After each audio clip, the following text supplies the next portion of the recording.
안녕하세요. 예수가족 식구 여러분, 김현준입니다.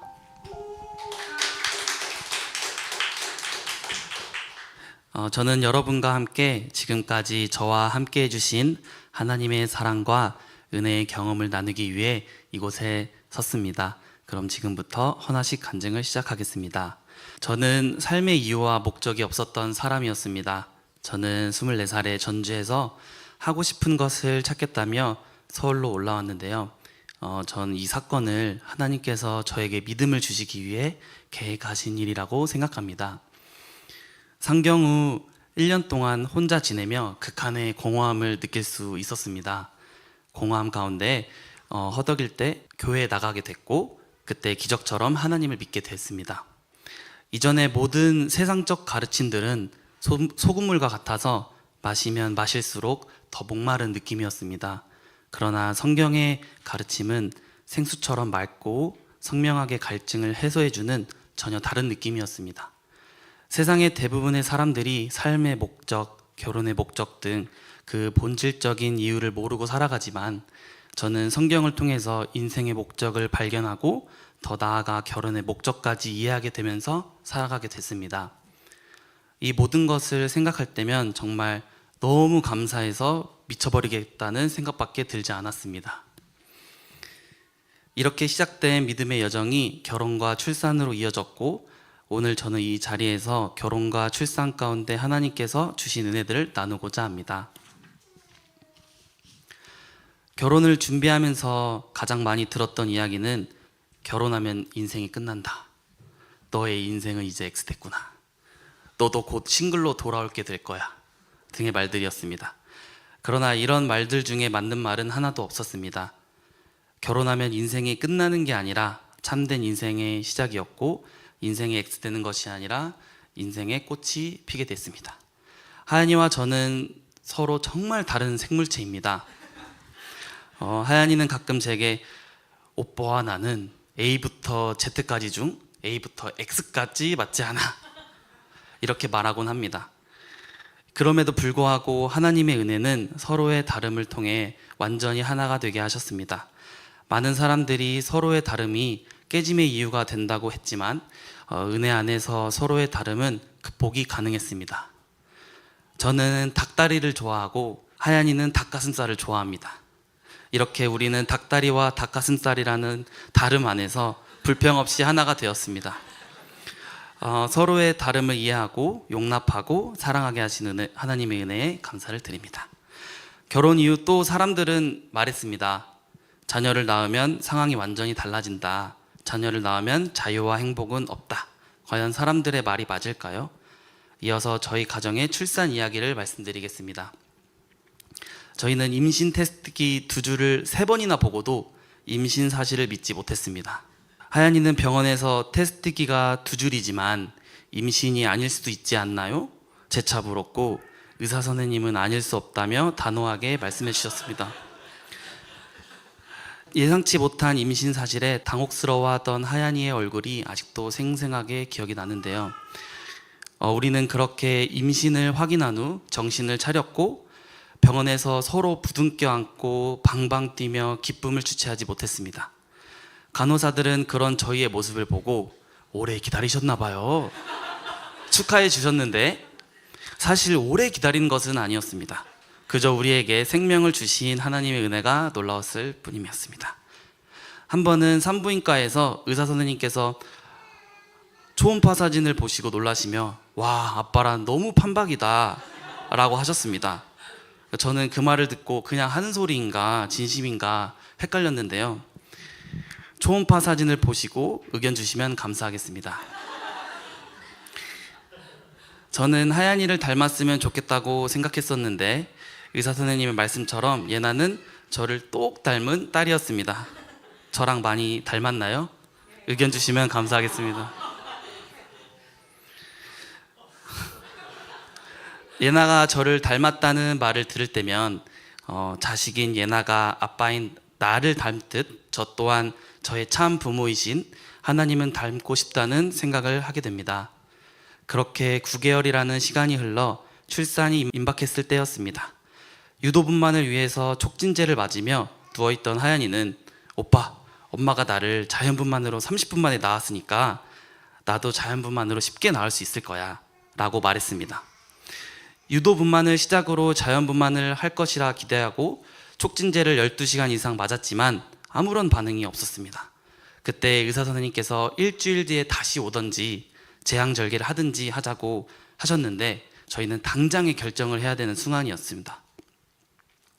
저희는 어떤 결정을 해야 할지 전혀 감을 잡지 못했고 부모님과 전도사님과 통화를 한 후에 결정해야겠다고 생각했습니다. 양가 부모님께서는 하얀이에게 위험하지 않은 결정을 했으면 좋겠다고 하셨고 전도사님께서는 전체적인 흐름에 대해서 물어보셨습니다. 전도사님의 질문에 대답하면서 제왕절개를 추천하지 않는 의사 선생님이 제왕절개를 하라고 하셨고 간호사분께서 의사 선생님께서 예쁘게 잘 꿰매주세요 라고 말씀해 주신 일, 부모님들은 제왕절개를 하는 게 낫다고 판단하신 일들에 대해서 말하다 보니 자연스럽게 제왕절개를 해야겠다는 결론에 이르게 됐습니다. 이 경험을 통해서 하나님의 인도하심을 받는 한 가지 방법을 더 배울 수 있었습니다. 그렇게 저희는 제왕절개로 예나를 낳을 수 있었고 하얀이는 30분 자연분만의 자신감을 잃어버리고 30분 제왕절개로 예나를 낳을 수 있었습니다. 이후 200일 동안 예나를 키우면서 사람들의 경험에서 나오는 말이 진리가 아니라 성경 말씀에 따르는 것이 진리라는 것을 깊이 깨닫게 됐습니다. 자녀 출산은 사람들의 말처럼 자유와 행복이 박탈되는 경험이 아니라 하얀이와 사랑이 깊어지고 참된 자유와 행복을 맛볼 수 있는 시간이었습니다. 진리 안에 참된 자유와 행복이 있다는 사실을 깨닫게 해주신 하나님께 감사와 찬양을 올려드립니다. 예나를 키우면서 SNS를 보고 또래 아이를 키우는 주변 부모들의 얘기를 듣다 보니 불안함과 욕심이 동시에 올라오는 것을 느낍니다. 세상에 뒤처지면 안 된다는 불안감과 세상보다 더 잘해야 한다는 욕심에 사로잡히곤 하는 것입니다. 그럴 때마다 예나는 잠시 맡겨주신 선물임을 잊지 않기 위해 노력하고 있습니다. 예나라는 흰색 도화지에 저와 하얀이의 욕심이라는 색을 입혀가는 것이 아니라 하나님의 말씀이란 색으로 물들이기를 원합니다. 나의 잣대와 세상적 잣대를 들이밀지 않고 예나가 성경적인 사람이 되도록 돕는 것이 저희가 해야 할 일이라고 믿습니다. 자녀 양육은 행복한 일이지만 동시에 결코 쉽지 않은 일입니다. 아무것도 모르는 아기가 칭얼댄다고 짜증을 내는 제 모습을 보면 스스로에게도 어이가 없어 웃음이 나오기도 했습니다. 예전에는 자녀에게 잘 못하는 부모들을 보면 와, 어떻게 저럴 수가 있을까 손가락질부터 했는데 예나를 키워보니 저 또한 마음적으로도 체력적으로도 너무 부족한 사람이라는 것을 깨닫게 됩니다. 가정을 먹이고 보호하며 좋은 남편이자 좋은 아버지로 살아가는 것이 여전히 너무 어렵게만 느껴집니다. 어려움 가운데 하나님을 더욱 의지하게 되니 성경적인 아버지상이 가까운 것처럼 느껴지기도 합니다. 앞으로도 부족함을 더 많이 느끼고 더 많이 하나님을 의지하면서 맡겨진 사명을 잘 감당할 수 있도록 기도해 주셨으면 감사하겠습니다. 예수가족 여러분, 이렇게 저희가 결혼과 출산 200일 가까운 시간 동안 자녀 양육을 할 수 있었던 건 믿음으로 함께 해주시는 든든한 여러분이 있었기 때문입니다. 오늘 헌화식을 통하여 예나와 저희 가정을 축복해 주셔서 감사드립니다. 비록 거리적 제약으로 멀리 떨어져 있지만 저희 가정이 이렇게 여전히 예수가족과 함께 할 수 있는 것은 교회에 넘치는 사랑과 기도 덕분일 것입니다. 예수가족 식구분들의 기도와 지지는 저에게 항상 큰 힘이 되고 있고 어려움 속에서도 버틸 수 있는 원동력이 되고 있습니다. 저희 또한 가까운 곳에서 예수가족과 함께 예수님을 섬길 수 있는 날을 소망하며 준비하고 있습니다. 올해가 가기 전에 매주 함께하며 하나님 나라를 확장해 나아갈 수 있도록 기도해 주셨으면 감사하겠습니다. 사랑합니다.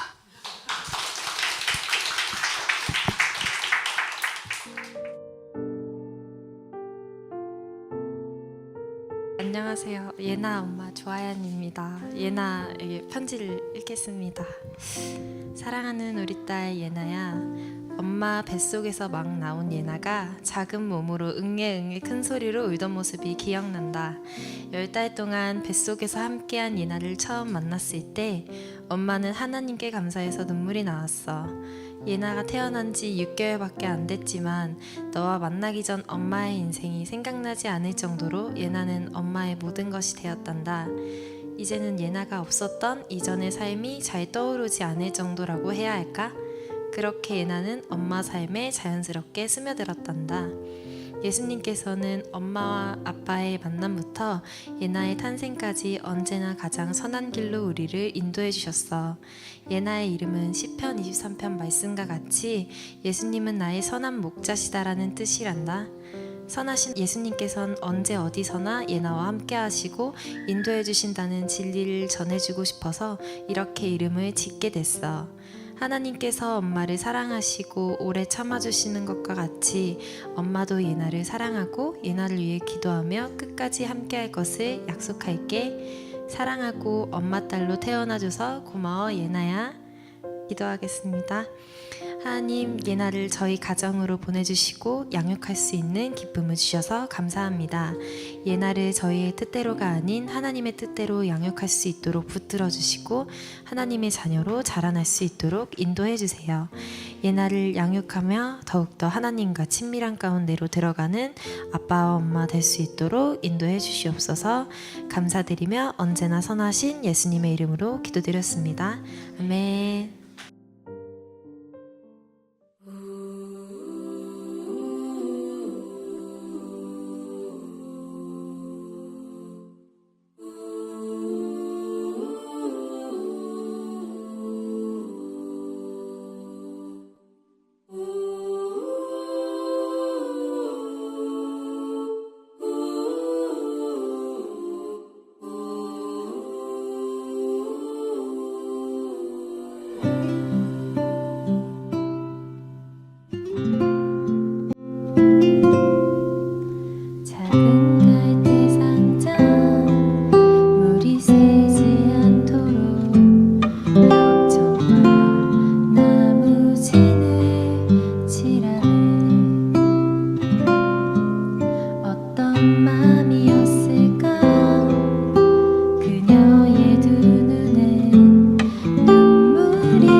상자를 덮고 강가에 띄우며 간절히 기도했겠지. 정처 없이 강물에 흔들 흘러내려가는 그 상자를 보며 눈을 감아도 보이는 아이와 눈을 맞추며 주저앉아 눈물을 흘렸겠지. 너의 삶의 참 주인, 너의 참 부모이신 하나님 그 손에 너의 삶을 맡긴다. 너의 삶의 참 주인, 너를 이끄시는 주 하나님 그 손에 너의 삶을 드린다.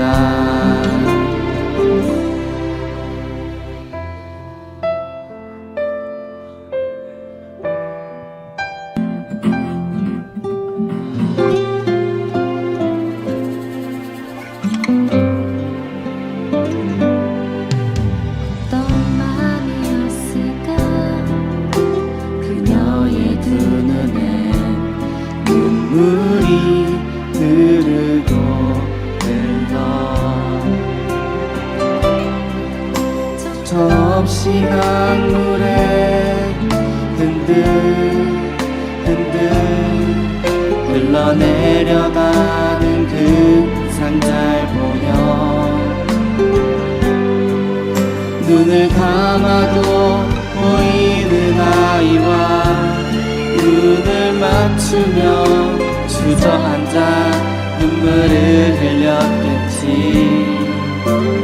너의 삶의 참 주인, 너의 참 부모이신 하나님 그 손에 너의 삶을 맡긴다. 너의 삶의 참 주인, 너를 이끄시는 주 하나님 그 손에 너의 삶을 드린다. 그가 널 구원하시니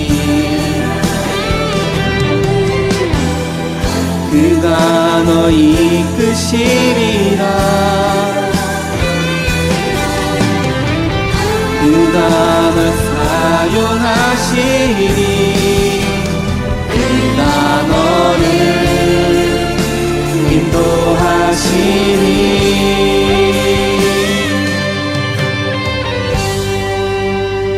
너의 삶의 참 주인, 너의 삶의 참 주인, 너의 참 부모이신 하나님 그 손에 너의 삶을 맡긴다. 너의 삶의 참 주인, 너를 이끄시는 주 하나님 그 손에 너의 삶을 드린다. 너의 삶의 참 주인, 너의 참 부모이신 하나님 그 손에 너의 삶을 맡긴다. 너의 삶의 참 주인, 너를 이끄시는 주 하나님 그 손에 너의 삶을 드린다. 어떤 마음이었을까 그녀의 두 눈엔 눈물이 흐르고 흘러.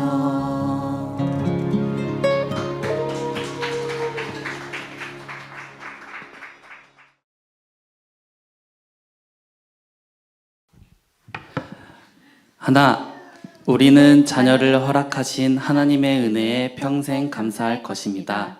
둘, 우리는 자녀가 중심이 되는 가정이 아닌 하나님께서 중심이 되시는 가정이 되도록 노력할 것입니다. 셋, 우리는 결혼 언약을 기억하며 자녀가 부모의 모습 속에서 예수님과 교회의 관계를 보고 느낄 수 있도록 노력할 것입니다. 넷, 우리는 모든 민족을 제자 삼으라는 예수님의 명령과 자녀 양육을 분리하지 않을 것입니다. 다섯, 우리는 하나님께서 우리를 인도하시는 것을 반영하여 사랑과 인내로 자녀를 양육할 것입니다. 여섯, 우리는 자녀를 노엽게 하지 않으며 주님의 훈련과 훈계로 양육할 것입니다. 일곱, 우리는 자녀의 인격이 예수님의 속성을 닮아가도록 양육할 것입니다. 여덟, 우리는 자녀가 부모와 하나님의 권위에 순종적인 태도를 지니도록 양육할 것입니다. 아홉, 우리는 자녀 양육의 전 과정이 하나님의 손안에 있음을 믿고 자녀를 위해 기도할 것입니다. 열, 우리는 자녀 양육의 목표가 불완전한 육신의 부모로부터 완전하신 하나님 아버지께로 떠나보내는 것임을 늘 명심할 것입니다. 복음을 전하고 교회를 세우며